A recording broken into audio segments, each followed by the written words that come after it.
back. We continue live right here. We want your feedback on the Bordas and Bordas hotline. Bob Pompeani with you until 11 o'clock. 412-575-2635 after the late edition of KDKA-TV News for the #1 Cochran Sports Showdown. On my panel tonight, Paul Zeiss of the Post-Gazette 93.7 The Fan, and then from The Athletic making their debuts, both Josh Yohe and Mark Kaboly. We have a lot to get into, so check us out tonight after the late news on KDKA-TV. All right, here are some of the quotes. John Tortorella. These are on Jack Johnson's insistence that he's going to a team with a winning culture now that he's signed with the Penguins. Quote, for him to backhand slap us like that is utter BS. You don't blank on an organization that's done nothing but try to help you. He went on to say, quote, I love the guy, but for him to do this is ridiculous. He's got to start pointing the finger at himself, not other people. And he didn't stop there. When talking about Jim Rutherford, who said today during his press conference that he believed that Jack Johnson should have been playing and not a healthy scratch from what he saw. Well, Tortorella said, quote, for him to criticize us from 3 hours away, he must be a blank magician. So you know Columbus-Pittsburgh ratcheted up when it comes to the rivalry. We have a lot to get into. Let's go out to the lines. Andy in Hopewell Township is first up tonight. Hey, Andy, how you doing? Bob, love the Jack Johnson signing. 5 years might be a little too long, but I think he's going to be here. They'll have him here while the Penguins' window's still open, as you said. And by all accounts, he's a really good guy. Does a lot of good charity work. In fact, he said. Yeah, he's done a lot of good charity work, and he's also come from a tough background. You know the story about how his mother and father kind of bilked him out of a lot of money, and that situation was nationally talked about, and it's a shame. But this is a good deal for him. He seems to have started a new chapter of not only his hockey career, but also his life. So that's good to see. Let's go to Jim in Butler. Joins us right now. How you doing? Yeah, hey, Bob. Hey, I want to talk about last night's game. What was Polanco doing halfway down the third baseline on that fly ball in foul territory in right field? Yeah, it's not just him. Caught the ball. It's also Joey Cora, the third base coach. Right. Yeah, it was probably a third base coach. No, you're right. He cut the ball up against the wall. He had to reach in the glove, get the ball. He had to turn completely around to make the throw to home. That was terrible. And I was okay with the results of that. If he had been thrown out at home plate, so be it. But I thought with that situation, they had third, nobody out, tying run is him. All right, now that represented the second out, and he didn't run. And you're right, there was no momentum. Renfroe out there in right field had come to a dead stop, had to take the ball, turn around. The throw was not good either if you looked at it. He could have scored. It could have tied the game. And to me, that's more on third base coach, although Polanco's been guilty of terrible judgment. One other thing, Bob. Somebody needs to tell Marte what a ball and strike is. That at-bats in the ninth inning was just horrendous. Yeah, he swung at a lot of bad stuff. That third strike, the ball bounced in the ground, and he swung at it. No, thanks. I appreciate it. You're right. And, he had a terrible month of June where he batted under 185, and he went 0 for 5 last night. But, thankfully they played, two last-place teams, and they took 4 of 6. Now it gets harder, and we'll see what they do. But, they need to go on a pretty good spell here, or else they're going to be, as I said, sellers at the trade deadline again. And I want to ask you this. If it's a choice of all-stars on their team, who do you pick?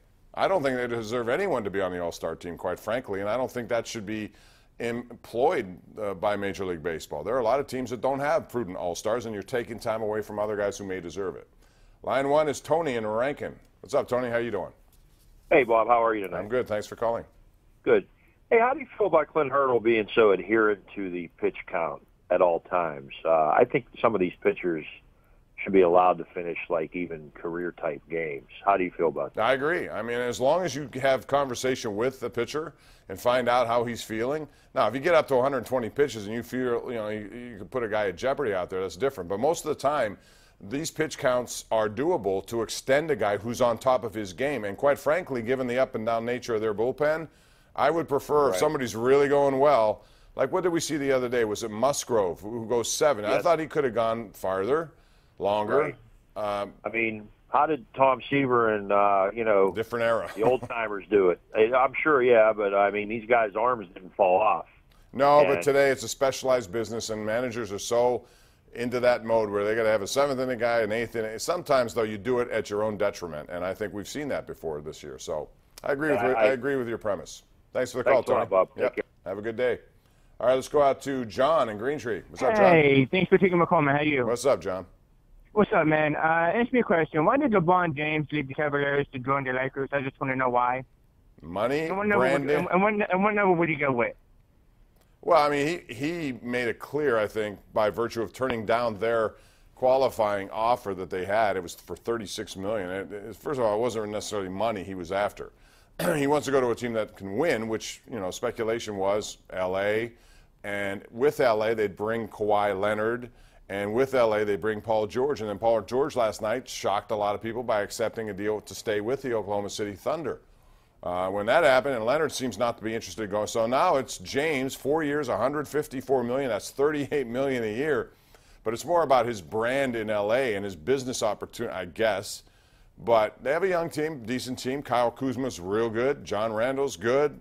They have Lonzo Ball. I'm not really, but I'm be interested to see how the big ball has to deal with LeBron, because he's verbal, and we'll see if there's a relationship problem there at that. But, you know, LeBron will make them a playoff team, but you're going to the Western Conference. It's the hardest conference in basketball, so good luck with that, even if you're LeBron James. Bob in Clearfield. What's up, Bob? How you doing? How you doing? Thank you. You know, there's a couple of thoughts coming out of these huge NBA contracts being signed. I think he said it does two things. Number one, he said it just about completely eliminates any hope of Pittsburgh ever getting an NBA franchise. And number two, the NFL players unions have got a contract coming up with the owners here in a couple of years. And I believe he said these signings are not doing anything to help the prospects of a settlement 2 years from now with the NFL players union, which is always a contentious relationship with the owners to begin with. What are your thoughts, friend? Well, you're right. I think there's going to be a work stoppage. I do. I think it's that difficult of the situation right now. You may see one in hockey also down the road. But basketball's different. They only have 12 to 15 guys, whatever they're dealing with. So, a lot of guys are going to make a lot more money. I've heard NFL players say we deserve more. I've heard hockey players. Well, you also have far bigger rosters to deal with than the NBA does. So I think that's a factor in that. But, they want a piece of the pie. They want a bigger piece. I think, quite frankly, the NFL has it right the way they do things. And I think that's the model league to look at from both sides of it, from a player and from a ownership point of view. Owners sign long-term deals with guys, but they're only required to pay the bonus part of it unless they guarantee more than that, which they can. But players, then, if you fall apart, they don't have to pay you beyond that. It's a great situation. In baseball, it's the worst situation. You sign a guy, let's say Albert Pujols doesn't play again. He has some sort of injury. They're still on the hook for another 4 years with him, just like Miggy Cabrera in Detroit, where they owe him $154 million, and he's not going to be as productive as he's been. Anyway, let's go out to Chris in Johnstown. What's up, Chris? How you doing? Fine, Bob. How are you? Good, thanks. What's up? I watch your show every night, by the way. Thank you. Hey, what is your opinion about Bell and the Steelers? Do you think you'll sign the contract by July 16th? No.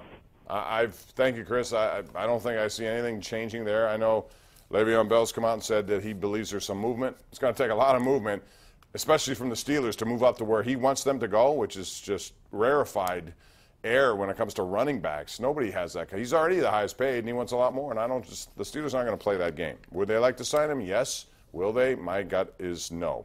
By the way, the Ireland Nightly Sports Call is brought to you by Ireland Contracting, Pittsburgh's #1 home exterior expert in roofing, siding, windows, and gutters. Check them out at Ireland Contracting. And when we come back, we got our Roos Chris Hot Shots. We got more calls on the way. Raymond and Cliff are up next, right here live on Pittsburgh CW.